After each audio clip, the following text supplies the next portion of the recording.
It is Tuesday night.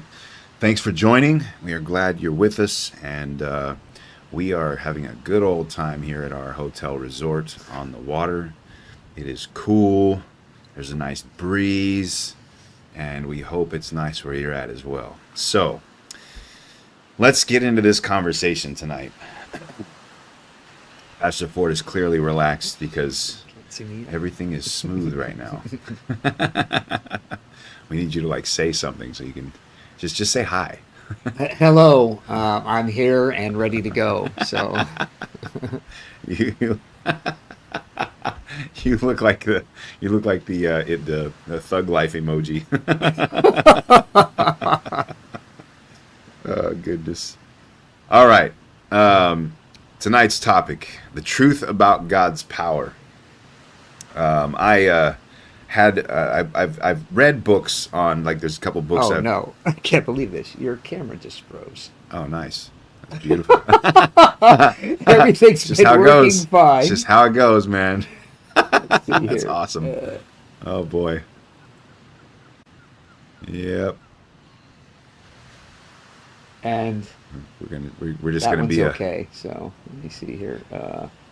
Jordan's seen. Jordan's gone. I'm gone. I no longer exist. Your voice is there, so All just right. keep going. All right. That's cool.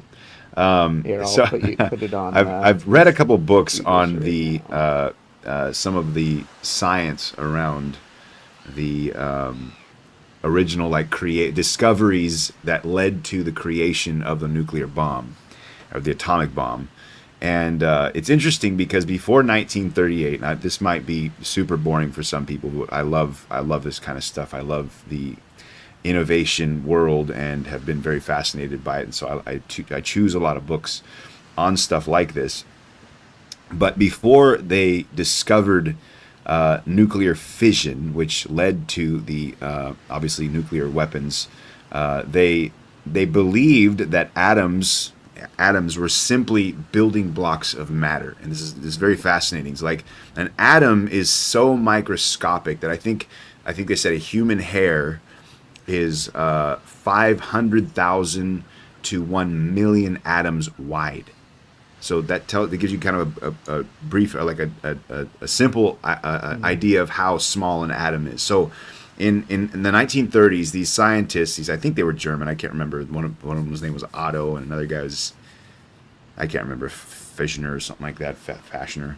Anyway, these three scientists were experimenting with uranium atoms, and the reason why they were messing with uranium is because it's a very heavy, dense atom. And so what they were doing is taking these atoms, and they were essentially, this is I'm dumbing this down because it's the only way I understand it, so I'm just going to say it in kind of layman terms.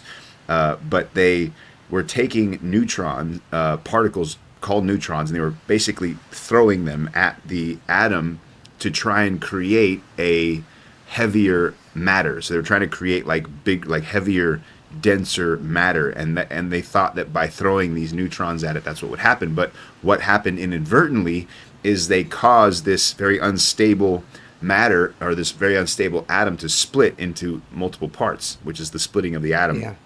And what they realized when they did this is that, specifically with uranium, is that it didn't just split itself apart, but it caused a chain reaction into other nearby atoms, which also split apart. And so it created this chain reaction. But what they didn't expect was the amount of energy that would be produced when the atom split.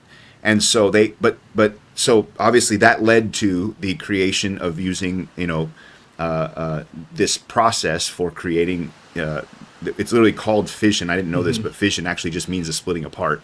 And so they discovered nuclear fission, and what they did is this led to nuclear energy. And so that obviously led to nuclear weaponry. Yeah. Now think about this idea. They used this little experiment to do one thing and realized that they had tapped into this massive source of energy and power, right? The thing that caught my attention about this was scientists before this experiment knew that atoms had their own level of energy inside of them. They just had no idea how much until this happened. And the reason why I thought that was a really cool illustration for my topic tonight is because I think that's how a lot of people view God. They view God and the gospel and Christianity as it's got some power, it's got Yeah. some influence, but not that much. Right. And so it doesn't have influence on them until they experiment with it. Right. And then they start seeing, oh wow, this is way more. And that's been honestly my personal testimony with Christianity, is that growing up in church, I understood that there was a level of power in Christianity. And I recognized, even at a young age, that it had way more power than anything else I'd seen in the world. There were things happening that I just couldn't necessarily relate to. But when I experienced it for myself, it was what this scripture that I'm going to read in Romans, the power of God that brings salvation to everyone who believes. And so the scripture is a really kind of cliche scripture in the Christian world, but it's a really profound scripture. Paul is talking, and he says, I am not ashamed of the gospel, because it is the power of God that brings salvation to everyone who believes, first to the Jew, then to the Gentile.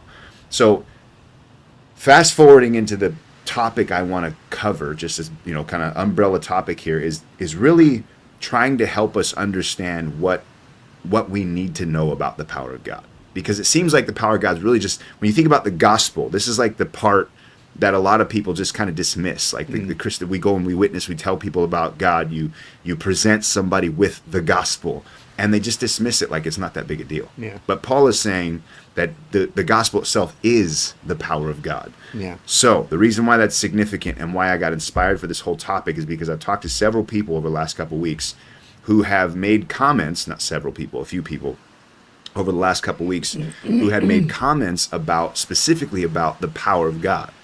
If God was so powerful then, and I'm sure many people have either said that, heard that, or observed, that idea in their own minds. They're just like, I know this is supposed to be super powerful, but when I look at the world and I look at Christianity, I don't see it. So, power in this text is very interesting, though. It's not like a super climactic word. When you dig into the definition, what it originally means in the language it was written in, it really just simply means ability or strength. And so, what are some of the things? The very, very first question: what are the things that are, or at least some of the things that you think are really lacking in man's general understanding of God's power, and why we can come to these assumptions or conclusions about the gospel not really being power? Yeah. So I think, and it's very relevant right now because I'm experiencing this, and it's a mystery of Christianity that is hard to grasp, which is that God withholds his power. And so you very clearly read through the Old Testament of things happening, and God is not, it's not that God is powerless to do something. It's clear that God is withholding his power to do something. And you look at that and you think, wow, but that, and as I can say, as a Christian, especially as a Christian for 40 years, you want, because of the frustration level, because you know how much better, easier, quicker things could be done if God would just help you, if God would just jump in with his power, and he doesn't. And it's frustrating, and the inside of you, the mental process is you get mad at God, and you start saying things out of frustration, in your mind. It's not that it's verbalized, it's just in your mind. Things like, God, why are you not helping? Why are you not involved in this? And so for the observer, a non-Christian, for the non-Christian watching Christians having to deal with these things and not understanding God, it's like, how can God be real? You obviously have this very clear need right now, and God is not helping you. And I would say that topic right there, is probably the vast majority of the problem that people have with God, is when God withholds his power for his own reasons. He doesn't, because he never explains it. He never says why he's withholding his power. And there are times where you read through the Bible, the especially when you read the prophets, where God is speaking to the prophet, and he's telling the prophet, this is going to happen, that's going to happen, the other thing's going to happen to them, because they're not going to listen to me, and I'm not going to help them. And then their enemies come and just slaughter them. Just run roughshod over them. And God says, I told you that I wasn't going to get involved in this. I tried to tell you through a prophet, that this is going to happen, and you're just not, you're not paying attention.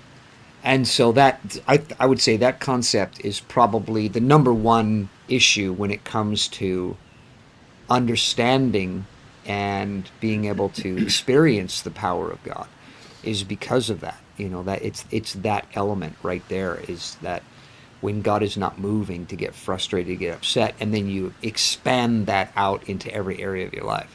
Because, well, if he's not helping with this, and who's to say he's going to help me with this, or this, or this, or this? How can I trust in a God who won't do this for me?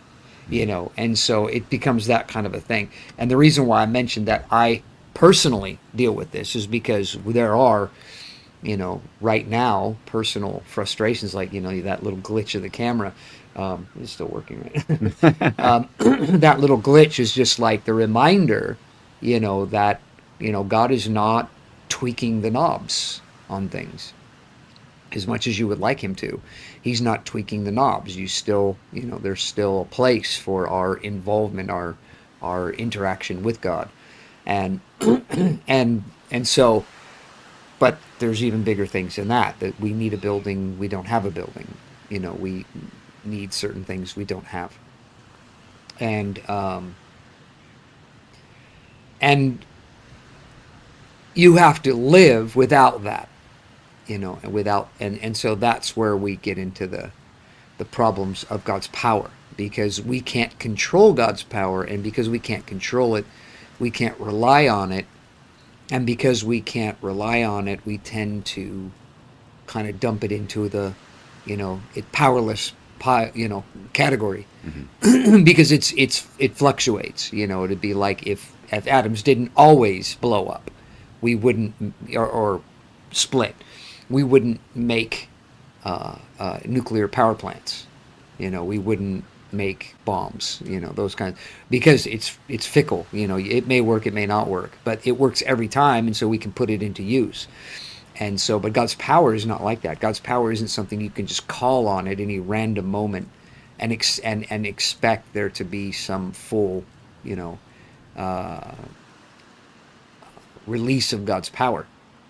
And I would say more than anything else, it's been a long time since there's been like a move of God. It's a very long time, and you almost get the sense that is God going to ever move again?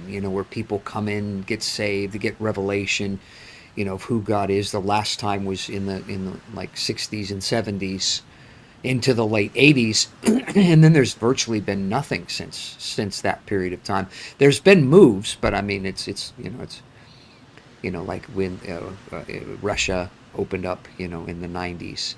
And other countries began to open up. We had some, China open up to the gospel, impact in China. But but now you get to like, I don't know, 10 years ago, 20 years ago maybe, and there's no real radar of some place where things are happening, like that. And it, so it's easy for us to look at that and say, well, I can't rely on this, so. I'm gonna look for another kind of power, another way. And so technically, we are not looking at the power of God anymore. We're not expecting God's power to function or to be released. So this kind of opens up a different set of questions that I think are necessary. Is, man's perception of God as God. Yeah. And so, like, what I mean by that is, like, you have this. It's almost like a. It doesn't really make sense to make an assessment about God based on his power when he doesn't have the right in our mind to, you know, be a God powerful enough to restrain his power, right? Yeah. Like you're talking Yeah. about. So Yeah. like, can you see like kind of the divide in Yeah. in perception Well, there? yeah, that's that's this thing we call a brain. That's the number one problem, is that it doesn't work properly. It's got wires missing. And so that was the description that I gave, was the idea of what happens in our thinking because of certain things, that happen. Like, we need God's power in a particular circumstance. It's not available. But there's nothing to say that he's under some obligation to manifest his power whenever we need it. There's been no, and I know that there will be those that disagree with me, there's been no promise given by God that all we have to do is tell him, something, and he's going to just jump right in and do it. In fact, when you read the Bible with understanding, you're not just reading it to get through it, but you're reading with understanding. You see numerous times where there are conditions, that God places on his involvement. He's very much available, but that availability is within context. And so when we're outside of that context, you cannot try to claim, God's power, outside of the context of his of what he has presented.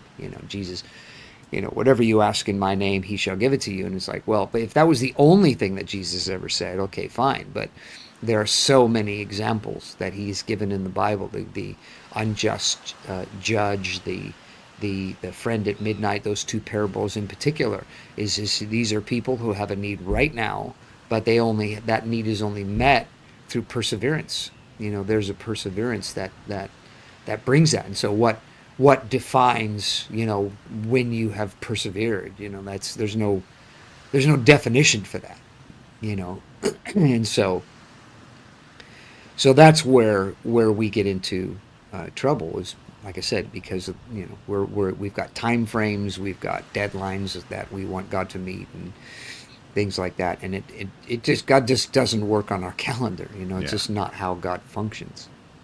A question that came in: how can we overcome our lack of faith or impatience so that God's power does happen? You can't, because there's no such thing as doing something in order to invoke God's power.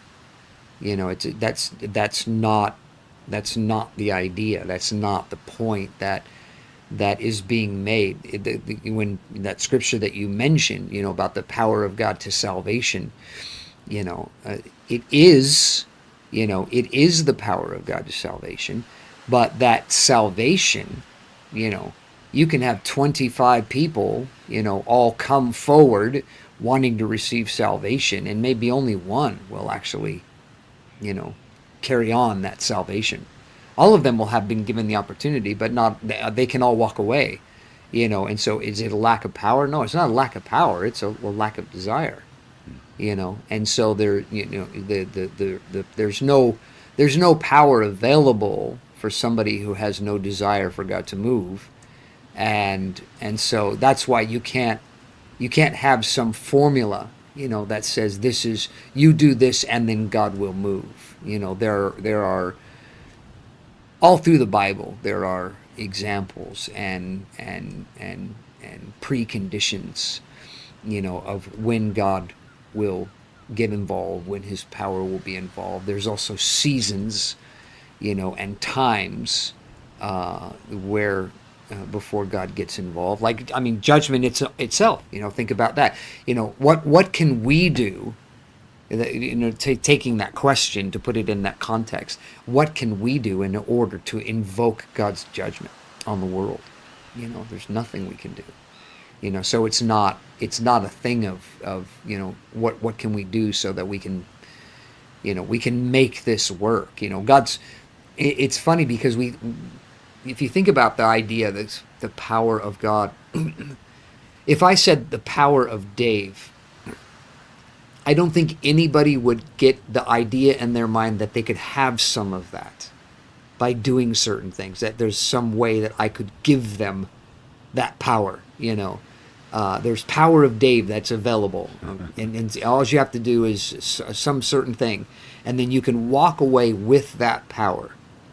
But we do that with God, and I don't understand why. You know, why do we think that way? Why do we think that God distributes power? That He says, "Here, I want to give you power," you know, and then you walk away, and then you can, "Here, watch me," you know, and you do something powerful because God has given you that power. Why do we think that way when we know that that's not the way power works anyway? You know, you don't carry power with you. You know, you develop, you know, a certain amount of power, of course. You know that within yourself you can't do that power, you know, over temptation and things like that. You can do that, but the idea of that you can actually have this, you know, God gave me this power. You know, there are gifts, you know, like, you know, gift of healing and things like that, people that pray for the sick and they get healed. But at the same time, you know, it's not theirs. You know, I remember a very frustrated evangelist. He was very, very frustrated. He was a well-known evangelist at the time. He's passed away since, but I remember him saying to me, you know, people think that God's power is like a water fountain, a water faucet. You just turn it on when you want to use it and turn it off when it's done. And he said he would go into places, you know, and they're like, because they've heard all the testimonies of people that have been healed and miracles that have happened because of his meetings, and then he shows up and there's not that much happening, you know, and it's like, I don't turn this on. You know, it's not, I don't just come to town and turn this on. This is God, you know, God doing this. He may be using me, but it's God doing this. And God decides when He's going to do that. It's not me. I don't decide.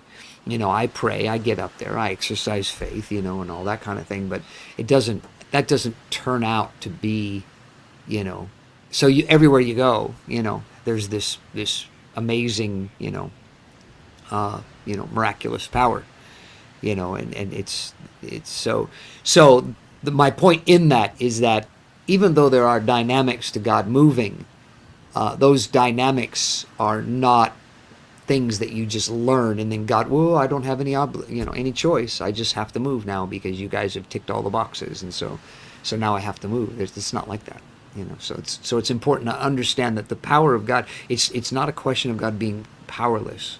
God is very, very powerful.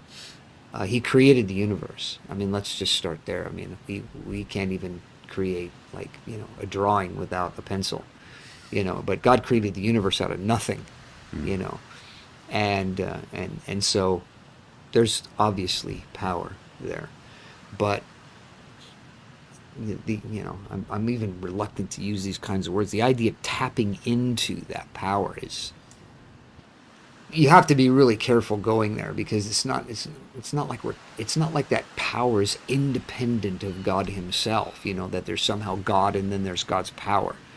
They're one and the same. Put this down so I don't forget it here. Okay, so you mentioned you said the words, there are seasons, and I think probably at least a good hindsight perspective being the Bible, and like kind of seeing, you know, maybe not so much patterns, but at least seeing some you know, indicators and clues as to some of the reasons why God would restrain His power, maybe in the context of sometimes somebody was, you know, contending for or persevering for, you know what I mean, that thing to happen. You know, from your knowledge of the Bible, what are some things that have been the reasons why God restrained? Like, God didn't do it now because this. Jesus, you know, His prayer in the garden, if this cup can pass from me, let it pass. He tells His disciples, I could call down a legion of angels right now, you know, and they would fight for me. But the scriptures must be fulfilled. And so the difference between Jesus and ourselves is that Jesus knows better than to try to call down God's power, you know, at the wrong time. And so that we don't have that opportunity. We can't call a legion of angels down. We don't have that opportunity because it's beyond our ability to be able to control. But the point obviously being that Jesus had the context of Scripture has to be fulfilled, and so Yeah. power can't come down at this moment. Is that the idea? Yeah. It shouldn't. I'd probably say is a better way. Power shouldn't come down. Yes, Right. power could. Yeah. It could because he is the Son of God, but shouldn't. And so there's a there's an understanding there, that God's power is not for that time, Right. not for that moment. Yeah. But it's definitely going to come down. We read about in the book of Revelations, towards the end of the book of Revelations, that God does, in fact, the exact same scenario as all mankind is rallying against God. Then the full wrath of God's going to come out, and people are going to pay for it, and that's, but it's reserved for a time. So. Okay, so let's look at kind of I kind of broke this scripture down into like 3 parts, and I skipped to the middle before I go back to the beginning for the second portion. But he says, "I am not ashamed of the gospel, because it is the power of God." I'm curious to this statement, because it's interesting that the gospel is the thing that often triggers the question of God's power. You tell somebody the good news of the gospel, the plan of salvation, all that's involved in that, and the fact that God is actually wanting to do something in somebody's life and bring them into an understanding of who he is and how he works.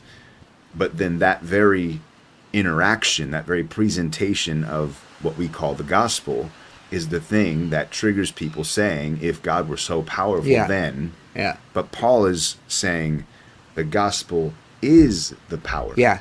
What does that mean? So when Paul says, "I'm not ashamed of the gospel," that is that I know for me personally, that really resonates with me, because that is what motivates me.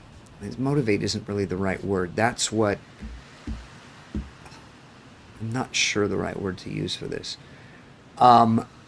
It's what gives me the confidence to talk to people. I don't like talking to people about Jesus.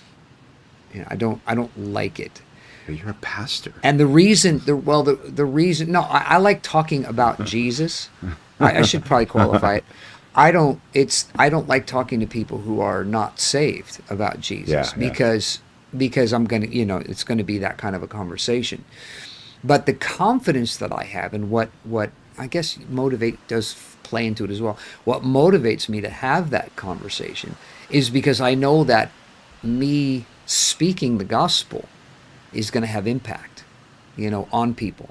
That they're either, so when the gospel is spoken, the way Paul's describing that, when the gospel is spoken that way, it will, they will either open up to it, and God begins to move in their hearts to move them towards salvation. And the longer that conversation continues, the greater possibility that those people will become followers of Jesus, because they will become convinced, because it's the power of God. It's God's power working on them for their salvation. And so if they will continue the conversation, there's a very good possibility that they will become Christians at some point, And but it will either be that or a rejection. There'll be a rejection of what's being said, a resistance, a fighting against what's being said. And that's what you're really talking about, is that idea,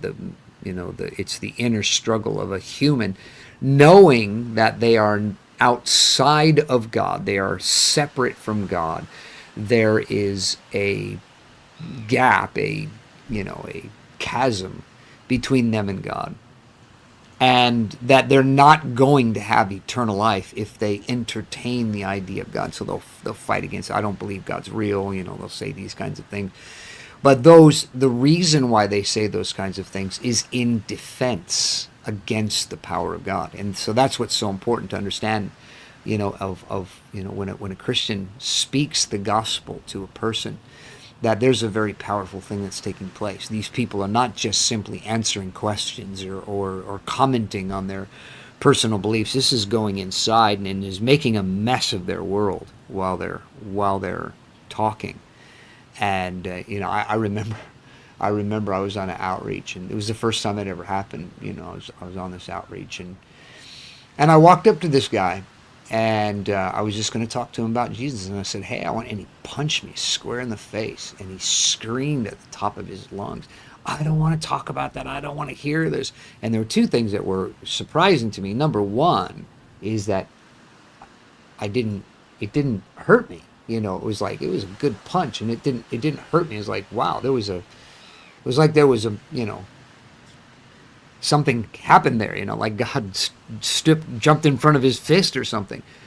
And the other thing was that what was surprising to me was his response. I hadn't even said anything. I was holding a flyer, and I said, "Hey, I'd like," and boom, Well, what I'd found out is there was another person that already had tried to talk to him, and apparently maybe they got into it or something like that. So he was already in resist mode. And so me coming up was just another Christian, another conversation, another power of God moment with him that he couldn't handle. And so this is very powerful stuff. It really, really is. And that's, if you think about, why would, when you think about what has been done to Christians in terms of persecution, and I know a lot of people try to say that, oh no, it's just religious people in general.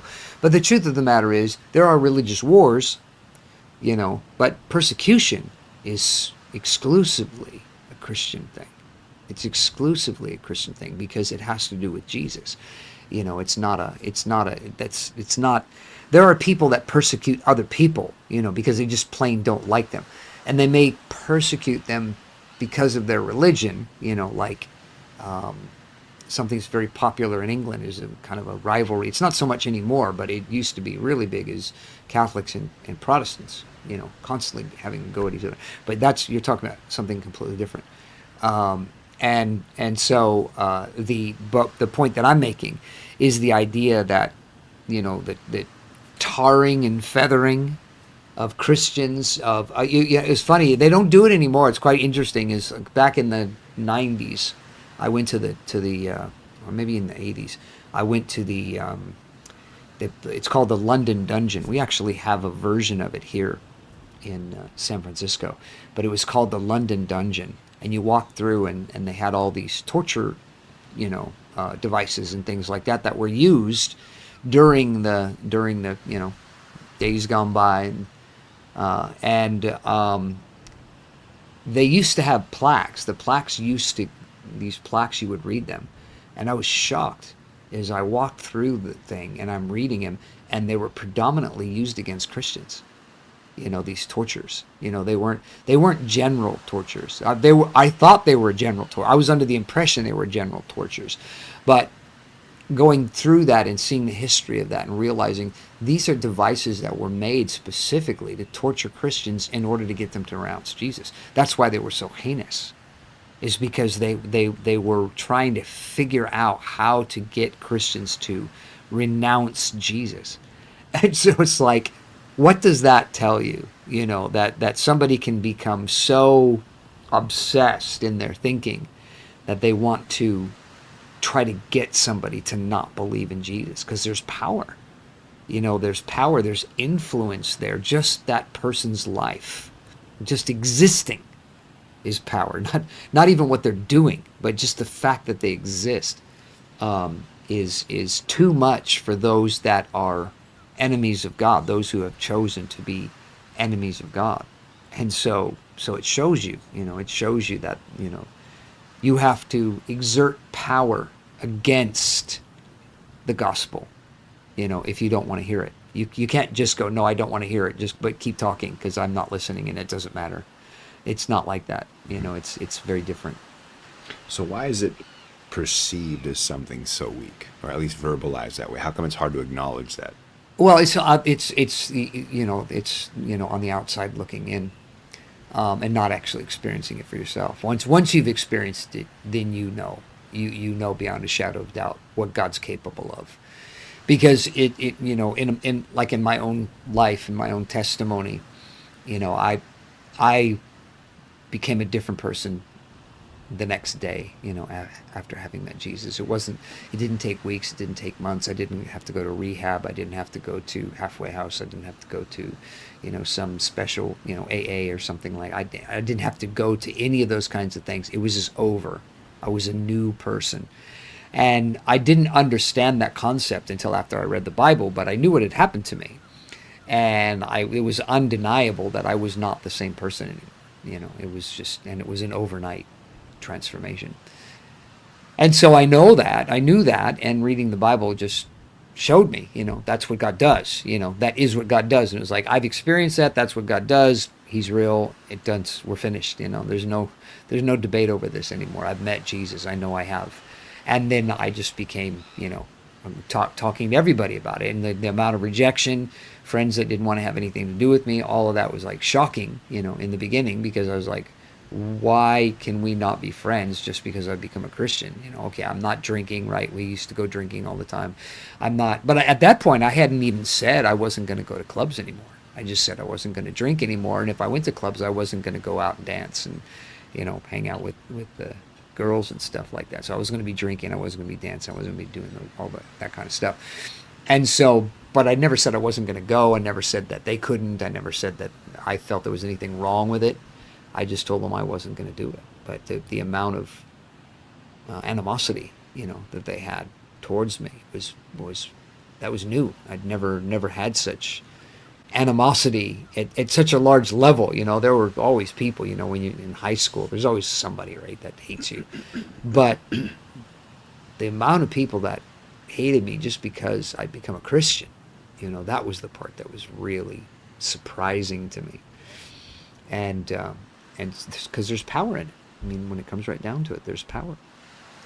So I want to talk a little bit about what this power is leading to. He says it leads to salvation, and then kind of jump into that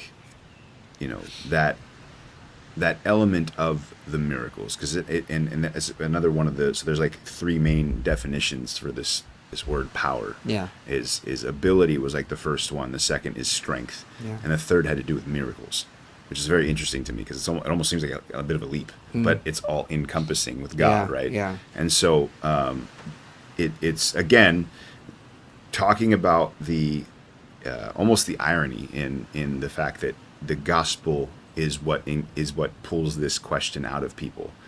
If God was so powerful, how come he doesn't? It's usually in the context of needing some form of salvation. If you think about it, right? So it's if God was so powerful, how come there is so much evil in the world? There's a need for salvation. Right. If God was so powerful, how come there's so much war in the world? A need for salvation, right? And suffering. And so there's they acknowledge the need, and then they're talking about the God, but they're not seeing the power that, or the results of the power, right? So Paul says it's the power of God unto salvation. Yeah. Well, if they really wanted all those things, then they would understand that if you want to see that, okay, then you have to stop living a certain way, because that is what causes all of that. Why there's suffering in the world, why needs go unmet, all those things are there, is because of sin. It's that's the dynamic. It's sin that's causing all this, and it's separating us from the presence and the power of God. And so salvation, brings deliverance from sin, and there's the the reconnect, as it were, with the power of God. Okay, and so once this power has deliver, we're talking about salvation, somebody gives themselves to this, how does that, and maybe you can talk from your own life, is how did that begin to kind of progress? I talked at the very beginning about how initially they understood something about the atom, and then when they started experimenting with it, it Yeah. began to cause chain reactions, which Yeah. produced more and more energy, right? Right. And so, like, thinking about, Paul actually talks about how the cross is foolishness to those that are perishing, Yeah. or is preaching Yeah. the cross, and he says that it's this idea that, like, from the outside looking in, it's foolish. Yeah. But once it's actually had impact on your life, it Yeah. becomes this idea of the Yeah. power of God, right? So when you first got saved and you started initially experiencing the power of God, Mm-hmm. how did that begin to progress in your life? And how did it, like, now looking years back, you're able to, live through things and endure through things that you maybe wouldn't have when you were younger? Yeah, well, that is the irony of God's power, is from that standpoint where I experience things that, I may not. God's power does not manifest in deliverance, a remedy or meeting of a need or something like that, but there is an internal power at work that's a transforming power, that continues to transform. And so, I remember I think it was Quaker, or was it a Amish? I can't remember. But anyway, they're both very similar. There was a guy who was saying, that he couldn't imagine living life the way that they live, and but he was at the same time, complaining about his financial situation, and this either Amish or Quaker told him, well, when you get tired of fighting to have enough money to buy all the things that you wish you could have, come and see me and I'll teach you how to live without them. And that really is that's the struggle, as when it comes right down to it, is, do you want to be internally strong, or do you want to be externally helped? And that really is a lot of the issue. I having been a Christian for a long time, the personal issue in my life is sometimes I want to trade the internal strength for external results, because I'd like people to be able to see what God's doing in my life, rather than for me to just tell them what God's doing in my life. I'd rather they could see it, because as I was talking to these Muslim boys, they're probably teenagers, and trying to explain to them, that, because they got it all wrong. You think you're better than us, kind of a thing. And it's like, no, it's not a question of thinking that I'm better than you. I have more restraint than you do. I have significantly more restraint than you do because of Jesus. Because they were, telling me about, they like religious people in general. It's not just Muslims. Christians, there are religious Christians that are like this as well, is they have their sins that they can do. It's okay to do certain sins, but it's not okay to do other ones. And I told them, I said, I don't have that kind of rule in my life where there's, sins that I can't do and sins that I can do. I don't do it if it displeases God, and that was one of the things I had mentioned. I said, you may say that this is not a sin, but it's displeasing to God, because God said we shouldn't do it. Why would he say we shouldn't do it if we shouldn't do it? If we should be able to do it, why do that? And so, they went into the idea that society is actually the one who says these things, and it's not God. And I said, so you think that society is stricter than God is? It's like, that didn't make any sense at all. And but anyway, the whole idea, of being able to be restrained, self-control. I mean, really, when it comes right down to it, the amount of self-control that a Christian is capable of, and I'll just leave it there. I'm not going to say that a certain type of Christian, but what a Christian is capable of far exceeds the kind of self-control that a non-Christian is capable of, far more, which is the power of God, And so, why would we need that ability to have that kind of restraint, except that life doesn't go the way we want it to go, And so we have to withhold, or hold back, from allowing ourselves to get upset or, demanding towards God, or those kinds of things. To be able to say, okay, you know what, it's not working this way. That's fine. I'm okay with that. God's in control ultimately of my life and my future and my destiny, and so I can trust Him with that, even when I don't understand, and especially when it seems like my way is far easier. And that's really what it comes down to, if we be honest, is that we just believe that our way is easier than God's way. And so why doesn't He do it our way? Because it's far easier. Because we don't see all of it. We don't see the whole thing.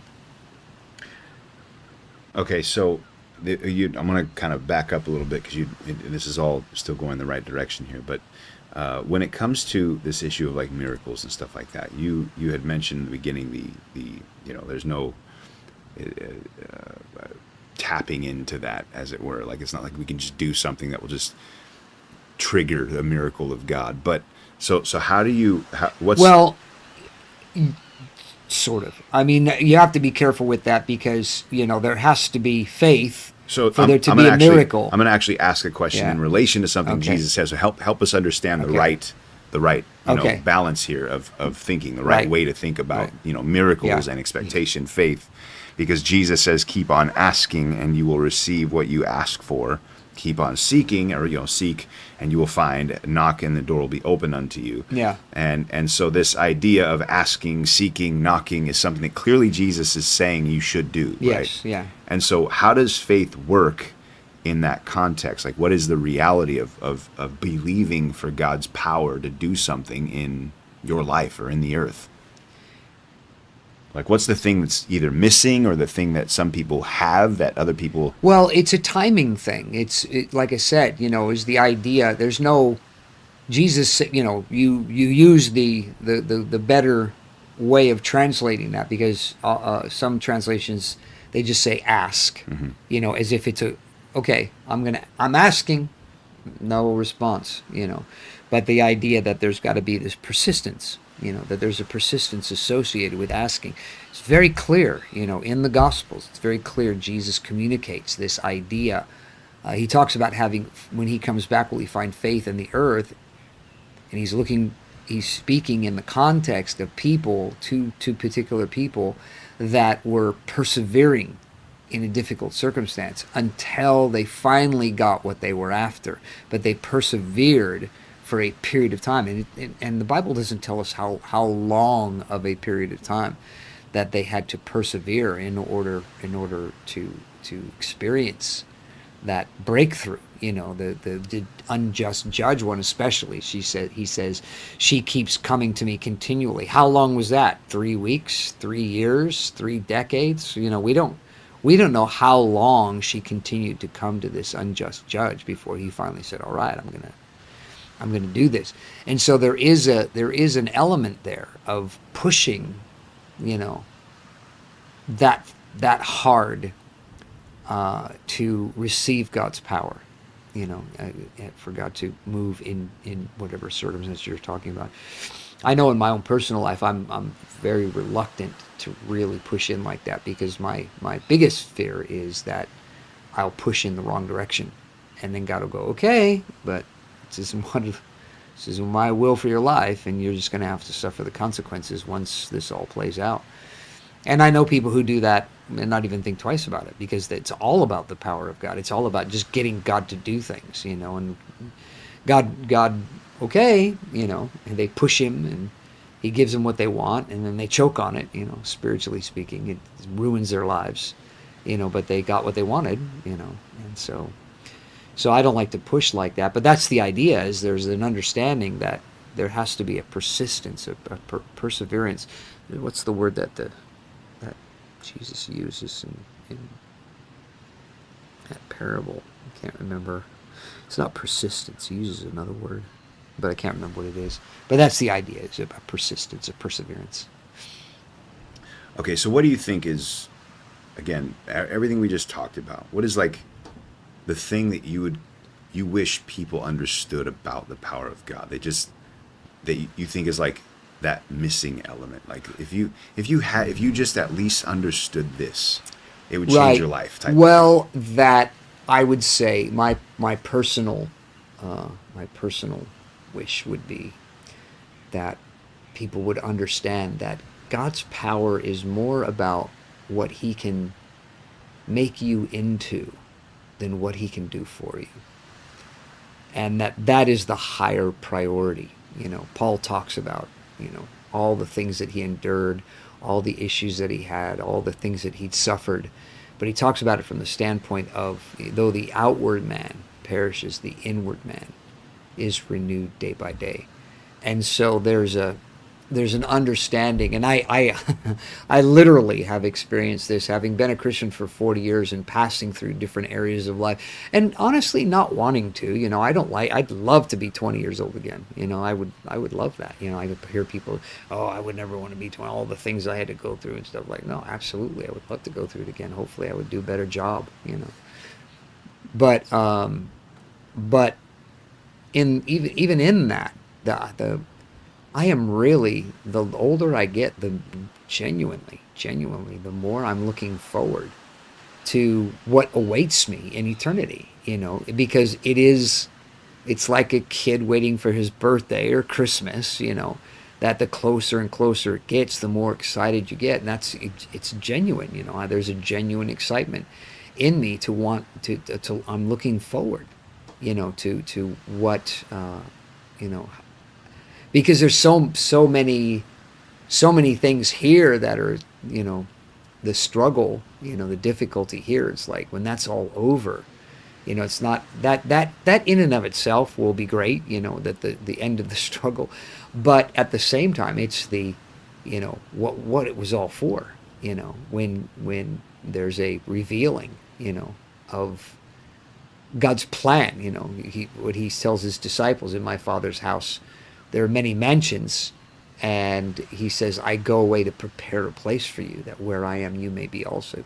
And so God's preparing something, and the Bible also talks about judgment, and it talks about gifts, and it talks about the rewards, of service. And so that's all part of that, that prepare. There are things that there's going to be rewards in heaven. There's going to be, because of things will have been prepared for us on the basis of what we're doing here, in being faithful to God and serving God and doing the will of God. These two things are connected to each other. And so if there's anything I wish people would get a hold of in their own minds, is to stop thinking about God as a candy factory, that just keeps delivering candy, it's, free candy subscription. And start thinking about eternity, and thinking about how you're living here and now, and God's power working in you to be a testimony and a witness to the world of who Jesus is, and bringing people under the influence of that, so that they can be saved, is far more important, far more valuable than trinkets and little shiny things. Question that's come in: are we, talking about believers and non-believers, more focused on what God can do for us instead of in us? And then if we're more focused on what He can do for us, then maybe that's why we don't see His power. Yeah. So trying to bring all the words together there. I would. So there isn't much that God is doing in those who are not Christians, other than to try to get them to become Christians. That's for the most part. Jesus tells when he's weeping over Jerusalem, he says, "I long to gather you together, as a hen gathers her chicks, but you would not." And so that's kind of where the world is in general without God. Those who are without God in their lives, is there's no real. He's trying to gather them to him so he can begin to do a work in their lives. But at this point, there's no work that's actually taking place. But for the Christian, that's the work that God wants to, work in our lives. And so and it's more, like I said, who we are, what we are, more than what He does for us, externally. And so, yeah, that. What was the last part of that question? Something about If that's if we are more focused on what He can do for us, Yeah. basically, is that maybe the reason why we Yes. don't see His Yes. power? Exactly. Yeah, that is exactly why we don't see God's power, is because we want Him. We're rubbing the lamp and we're waiting for the genie to appear, and that's not God. God isn't the genie. He has power. He has ability, but He is to be, you know, respected and to be obeyed, and as a result of that, there's a cooperation that begins to take place between us and God, where we begin to be changed by Him because we're more focused on that. That doesn't mean you don't pray for raises or things like that if you're struggling financially. It doesn't mean you don't pray for God to intervene, or to do any of those things. It's just that you don't make that your sole focus. It's just not all about that. You're realizing that, this is a season of difficulty. Paul talks about being able to be abased and abound. The idea of being in a season of your life where you're maybe not making a lot of money, learning how to function in that. In the meantime, praying that this season would end, there's nothing wrong with that. But if it's all about the season ending and you're not allowing God to shape you, that the truth is that season will never end, because even if you get a raise, you're still going to be in the same place, because you'll just start spending more money, because God hasn't been able to do anything inside of you. And so you'll just spend everything that you make anyway. So you'll always be in need. Yeah. Very cool. Well, we'll end there. We're actually 4 minutes under. That's the first time in a while. But anyway, we're glad everything seemed to function well with that little glitch in the beginning, notwithstanding. But thanks for joining. And as always, we encourage you, honestly, to send this link out to folks in other podcasts and stuff you think might be helpful or people might be interested in. We appreciate you helping us get the word out about this. We don't monetize this. This isn't for us to gain anything from you. It really is to be a resource to you. And so take advantage of that. And we hope that you can join us again next week. Maybe you can join us if you're in the Bay Area, you're here in the San Mateo County area especially. We'd love for you to come and join us. If you can make a Wednesday night or a Sunday morning, Sunday evening service, we have information that we put on the screen at the end of every podcast. We also have our website live. It's updated, and you can find more information about us there. Check out our YouTube page, Instagram. Otherwise, we will be here again next week, and we appreciate you joining.